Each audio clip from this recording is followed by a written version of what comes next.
Thank you. Sounds better too. I'm Mohammad Patel.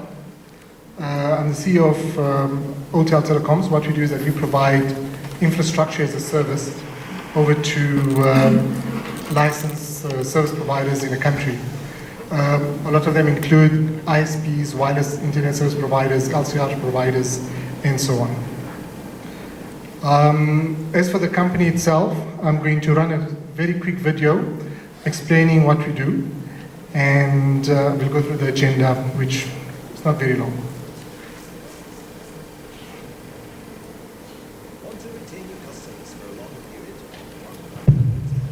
As licensed national service provider, we provide telephony lines, internet access, and push-to-talk services to service providers. Now, make more money with 4 revenue streams. Why partner with us? Earn recurring income as well as increasing your company's net worth. Now, access a multi-million rand carrier network at a monthly rental cost. Make business simple. Apply for partnership and get access to the OTEL agent portal, www.otelafrica.com, ensuring your growth. This is the agenda for my presentation. We're going to begin with a very brief history on how the vans change over to ICNS and what functions they perform at the moment, telecom opportunities and why these ICNS licensees are still in business, as well as setting up a TVNO, a terrestrial virtual network operator. One of the speakers earlier mentioned an MVNO. This is a terrestrial, so it's very similar to MVNO, but more on the landline facilities.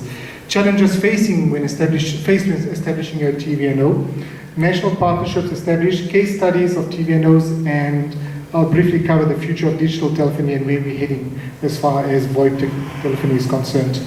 To better understand my audience, could you please raise your hand if you're already providing VoIP services to your customers?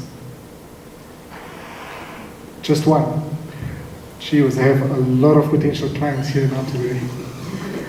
Okay. As most of you know, since 2008-2009, when the vans were changed to ICNS licensees, a lot has changed. The whole industry has actually opened up, where there's a lot more opportunities as far as providing telecom services is concerned.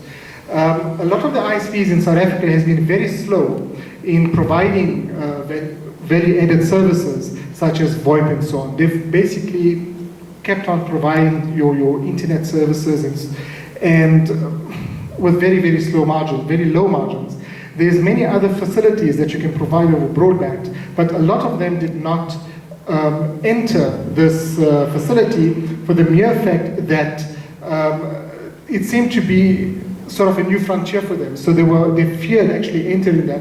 And that shows today. If you look at the number of hands that picked up when I asked the question, who's providing VoIP services, very few of, actually one of you picked up your hands. Whenever I present to other conferences as well, I ask the same question so I understand who am I speaking to. And very few people actually offer voice over IP services over their network. We do have larger ISPs such as Vox, Internet Solutions, who are providing VoIP services, but they don't really focus in it. They're more focusing into the last mile, into providing internet access and things like that. So, Kunrad, we'll ask you a question just now. Okay? Well, I just wanted to recommend ask who does not provide VoIP and see how many people respond. All right, who does not provide VoIP? Well, this question basically told me that a lot of you who picked up your hands now want to provide VoIP or have the capability of providing VoIP, but is currently not providing VoIP. Those who did not pick up your hands either way have no interest in providing VoIP. Okay? Right. Moving on. So we do have a lot of the bigger ISPs who are providing VoIP because they have the capability of providing VoIP. They have the finances to do it, and they have the muscle to employ staff members, which comes at a cost, at a very high cost, in fact, because telecom VoIP services is still a very niche market, it's a very advanced market, so it's very expensive to actually employ people to provide VoIP services. A lot of the ISPs cannot afford to go into this value-added service right now because of the cost involved.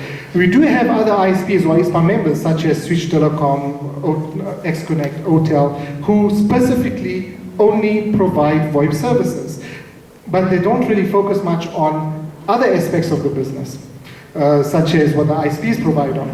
Now there has to be, like in UK, we have internet service providers who provide lots of value-added services because we have the capability to provide all these services in a basket to your customer and make money in all fronts rather than just making money off one channel.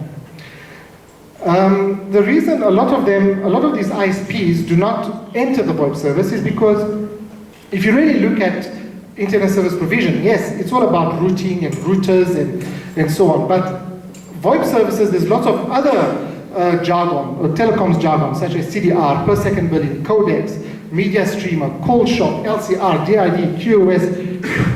I'm just looking at your faces, you're like, what the heck am I talking about? But this is basically the jargon that you've got to learn if you want to go and provide telecom services.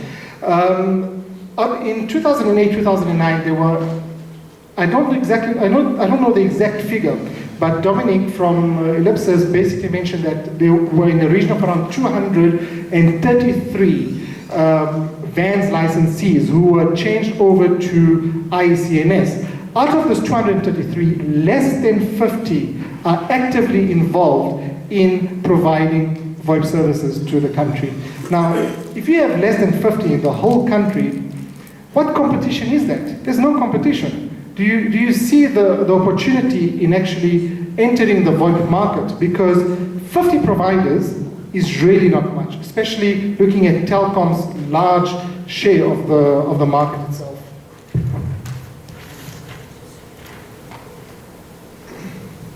Now, when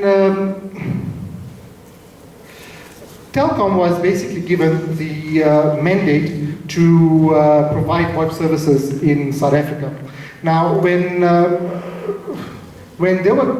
mandate was taken away from them, when they were given the freedom of being privatized, what's happened is that they had to start looking at the shareholders' pockets. So they had to change from a have to provide attitude, which the government put pressure on them to provide the telecom services, to is it feasible to provide? I mean, after all, we all businessmen over here. We all know that it's not worth investing a large amount of money into infrastructure in an area where you're not going to get your return on investment. If your return on investment is very small or is very big, you're not going to go and invest over there.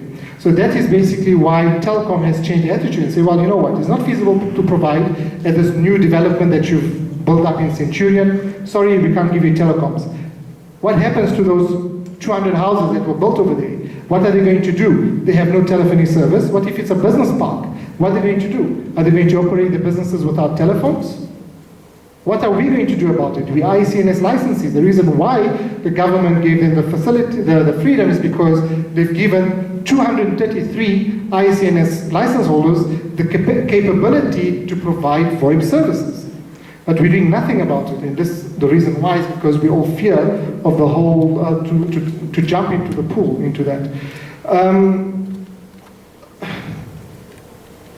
Moving on to the next point is that those areas where, the new areas which the development has come up and so on, there were also poor GSM coverage, because now the network providers like Vodacom, MTN and so on has to go and say, well, you know what, is it worthwhile us setting up expensive towers over there for 200 people?